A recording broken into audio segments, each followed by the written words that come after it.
It's the Brad and John Show. The Brad and John Show for December 10th. It is a Monday. This is B Block, which means it's about 7:20 Central Standard Time. And we are back at it again. Now, John, you sent me this interesting article. There's something I want to look at here first. Hold on a minute. Let me go into BJ's It was show. about parks. Yeah, but there's something else I want to talk about first, because we'll get to the parks thing. Because quite honestly, you did that on purpose, because that was going to tick me off about the parks things, right? Yeah, you're welcome, Brad. It makes for great radio. Okay. I don't know. I think we should just double the parks tax in St. Charles County. Like, why not? I think I read in that piece there's only 23 parks in St. Charles County, Brad. Can that possibly be right? John, John knows my soft points. Okay, I say, and this is an argument I've used to have with Shelley all the time. I say that parks, municipalities, and counties, you shouldn't be in the park business. That should not be anything you do. And to the point where Shelley lives near that new park off of Kisker Road, and it's Veterans Memorial Park or something like that. It's a beautiful park, by the way, Brad. It's beautiful. That nobody's ever in. It's I go there at least once a month. It's like Klondike Park. Remember, we used to have this debate all the time about Klondike Park. I've never heard of it. What's Klondike Park? You know exactly what Klondike Park is. It's down there on 94 and just north of the, I guess, just east, whichever way you look at it, of Augusta. Okay, there's never anybody in it. And to the point where for a while, when John Lamping was disagreeing with me, oh, it's a wonderful park. Well, it's him and his dog that's in that park. And to the point where for a while I would drive through there and I would take my phone and I would put it on speed record, whatever you call it, fast motion or stuff like that, or slow-mo or whatever. And I would drive through the park and I would count the number of cars in the park. The park is, I don't know, 2 or 3 square miles. It's not a little tiny park. It's a huge park. If you know the whole deal, it's the old Klondike Quarry where there was quarry, and that's where they cut out limestone and sold it to a lot of those houses, and a lot of the roads out there in that area were built from with stone and with materials from that quarry. There's never anybody in the place, and it's like the battle with the Family Arena. The Family Arena has been an albatross as far as Steve Ellman is concerned. He hates the Family Arena. He won't come out and say that because he's tried to sell it numerous times because he doesn't like the Family Arena. And because of the fact, why is that? Because of the fact that they lose money on the Family Arena. And I keep saying, put it in the parks budget, because the parks don't make any money. Klondike Park doesn't it generates little revenue. There's some places you can rent and stuff like that. But once again, it doesn't come anywhere near supporting what it costs to operate that park. And not only that, you know what the problem with the park systems is in all these cities? I have no idea. The cities complain about tax revenue, and guess what? The parks don't pay any taxes because they're owned by the county. True. Now, what they do is that all the trees there, Brad, help offset all of your carbon emissions. Yeah, right. Here we go. Okay, John. I mean, I don't see you supporting the Ford Lightning. Okay, switching subjects. Here's a story that John should have as the top story this morning, or he actually should have had this yesterday.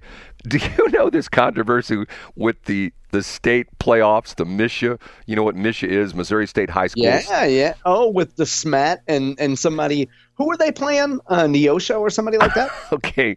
Do you know what I'm talking about?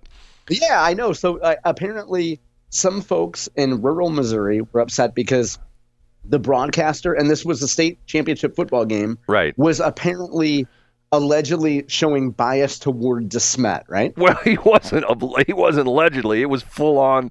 Did you listen to it? Because I haven't listened to any clips. Oh, it's pretty funny. This is the Class 6 state championships between Nixa and DeSmet, okay?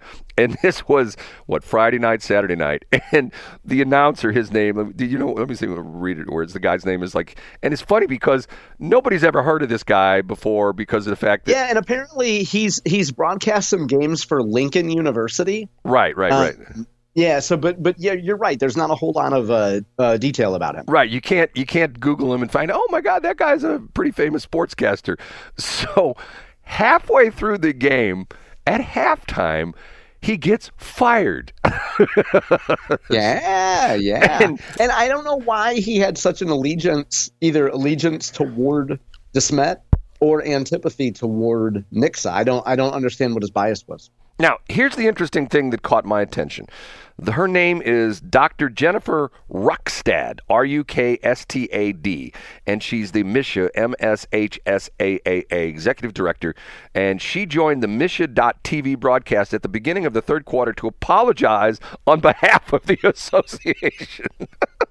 Aw. So think of, apparently, according to one piece I read, and I don't remember where the piece came from, the whatever station was broadcasting it, or stations were broadcasting it, were getting a lot of complaints on social media about this.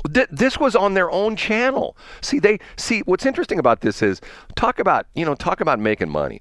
This was on MSHA, MSHA. Let me try that again. MSHSAA.TV.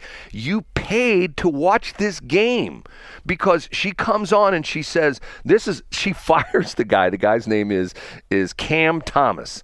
And he was the color commentator along with James Stanley. James Stanley was the play-by-play guy, and Cam Thomas was the color guy. She comes on after the halftime break, goes on the air with the play-by-play guy, and says, quote, "I wanted to talk to everyone who purchased this broadcast. We needed to make a change here at halftime. I want you to hear my personal apology about some of the things that were communicated in the first half. I wanted to let all of our viewers know that our members are still in equal standing. We wanted to let our viewers know that we take our broadcast seriously. We respect our teams no matter where they come from." So, and apparently what I read, and it's hard to get context from reading the written word, but apparently this gentleman had said things like, yeah, that won't work against the DeSmet, or when you're playing against a team as good as DeSmet, that's not going to cut it, something like that. Well, no, he made some broad sweeping generalizations about the factor of private schools versus public schools, talking about the fact that the private schools are always going to have the best athletes because of the fact that, it's sort of like what's going on in college. If you know this, like DeSmet does this all the time, where they recruit these people. And once again, the situation with DeSmet, and it's like the situation with Borgia.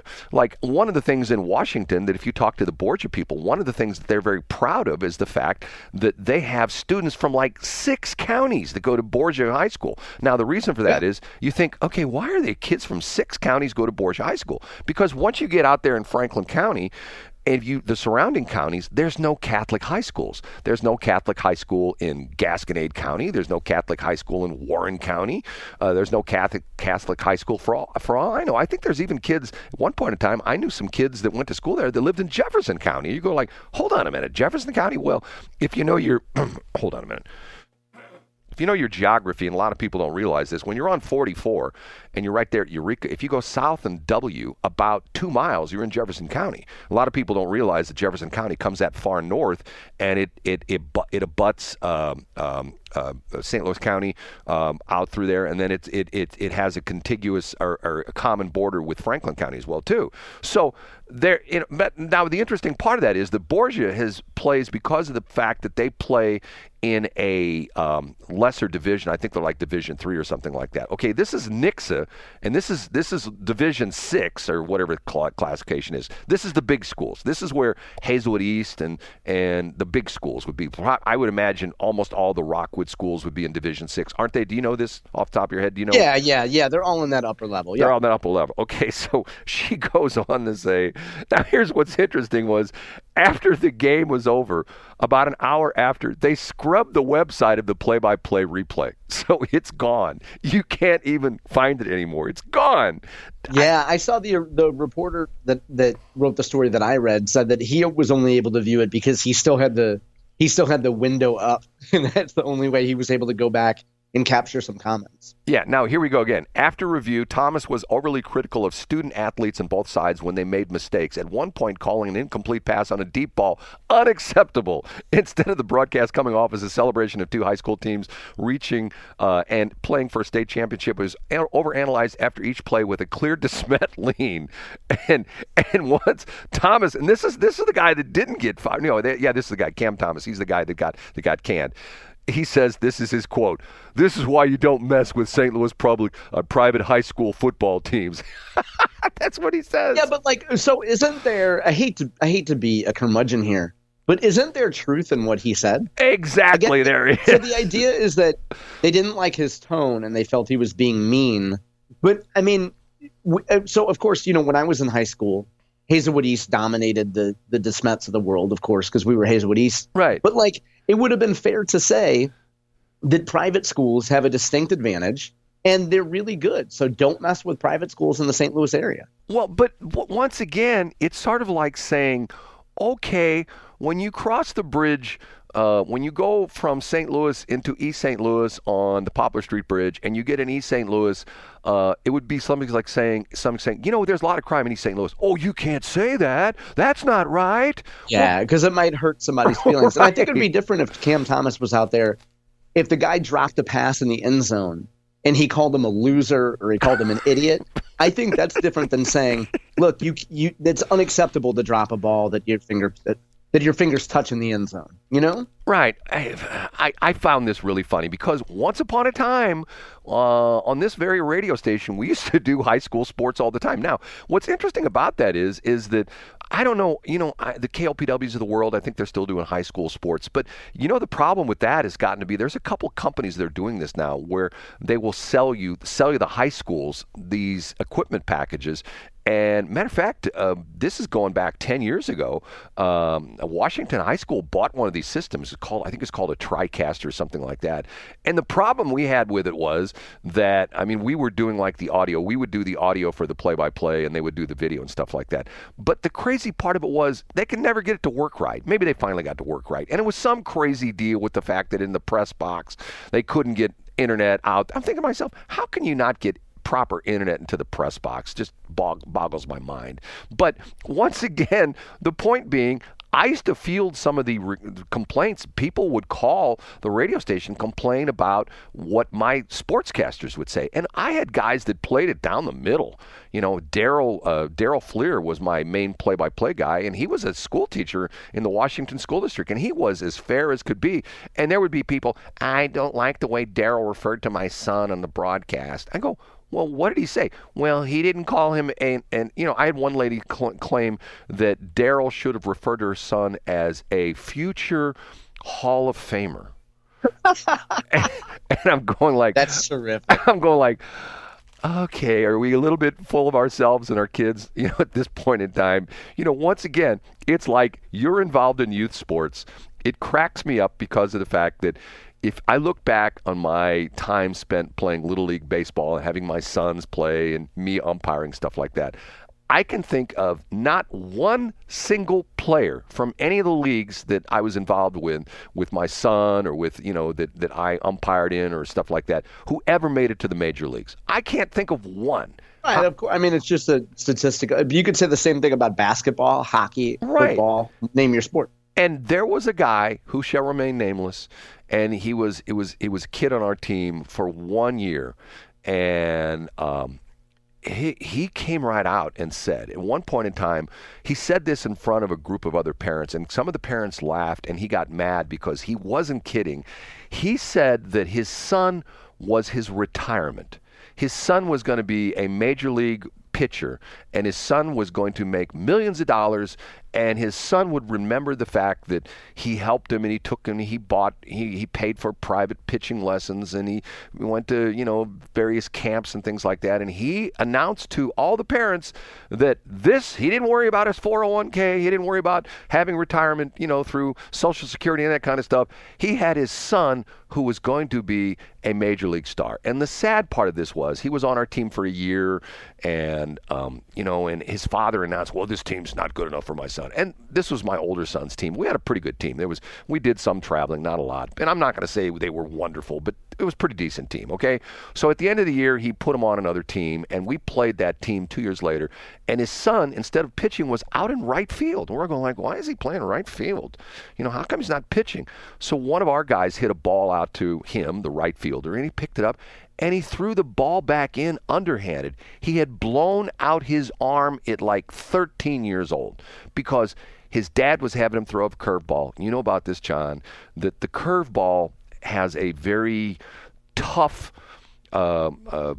deal on your arm, when you're contorting your arm in weird ways, and when a kid is growing up, you don't want to be throwing a curveball because the tendons and your bones are still growing. You know what I'm saying? I mean, you're That's exactly right, and that's why kids in high school today are having preemptive Tommy John surgery, so that they can get the surgery done early and then be done with it and continue pitching. When you and I went to high school, if someone said, I don't even know, for me, I don't even know if there was a thing called Tommy. You know what Tommy John's is? Tommy John's was a pitcher. I can't remember what team. It's singular. Tommy John singular. Right. Do you remember? Do you remember what team he was? Yeah, he pitched for the Yankees. He started in the 70s, and then he had Tommy John surgery, or the surgery it's your ulnar collateral ligament. Right. So he had it in the 80s, sometime in the 80s. And essentially he was able to pitch again. It was like miraculous pitching. It was like miraculous recovery, things like that. But anyway, sometimes, maybe I set my goals too low for certain things, but I think to myself, for you, I mean, I think you stand a better chance of buying lottery tickets than have your kids end up in the NBA or the MLB or the NFL. I mean, but especially for parents who don't consider it just a way for the lessons when you're learning to hit the cutoff man don't have to do with what shoulder you're hitting the infielder in. It have to do with backing up your teammates. It has to do with running out and supporting your teammates. It doesn't have to do with getting to the major leagues. Now, parents don't think that. In defense of that parent, probably if this was during the 80s and 90s, Brad, people weren't able to buy domains and create an online church. So like if they were looking for ways to make some money or write something off their taxes, it was like, well, send a kid to the major leagues because like godsquad.cloud is not an option. John's 2 for 2 this morning. First segment, or first block. Thank you, Brad. Oh, we'll get there in the third. Don't worry. He's making fun of me. Hey, by the way, if you love high school sports, you can go to KLPW. And tonight, they're going to be broadcasting high school basketball, Brad. Borgia, the school that you referenced earlier in the segment, will be taking on Howell North. And you can listen to Washington's, well, I don't know if we can call them the number one station, but one of the best stations in Washington, which is KLPW. Diane Jones goes on in 5 minutes on KLPW, Brad. 7:45 she starts. Are you excited, John? Yeah. I mean, I went through their page the other day. They got a lot of advertisers. They're hiring. It's pretty crazy. Diane Jones hates me. I know. That's why I'm talking about her, Brad. I'm trying to get you out. You can't stand her. You've got 1,000 rants against her. No. My favorite was when you created YouTube videos standing outside businesses and said, hey, so-and-so, I know you're advertising on KLPW. I mean, they're a great station, but you should really be advertising with me. I love negative comparative advertising, Brad. And to do it in a petty way for local radio, like, I don't know, you're a man after my heart. Petty way. Boy, John's just full of compliments this morning. You know what? I love those videos, Brad. They're actually very good. Hey, I know you're advertising on the Bull. You shouldn't be advertising there. You should be advertising with me. I think I'm going to go start my car in the garage and sit in my garage for a while. Brad, no, you're not. Thanks for checking out the Brad and John Show podcast. This segment of the show is brought to you by John Combest's book, Stalking, Harassment, Internet Trolling, A Guide to Recovering and Rebuilding After Online Attacks. It's a great reference if you've ever been the unfortunate target of a social media attack. It's available on Amazon. Just search John Combest. That's Combest, John Combest, and the book will show up in your search results. Now it's time for another segment of the Brad and John Show. Can you handle it?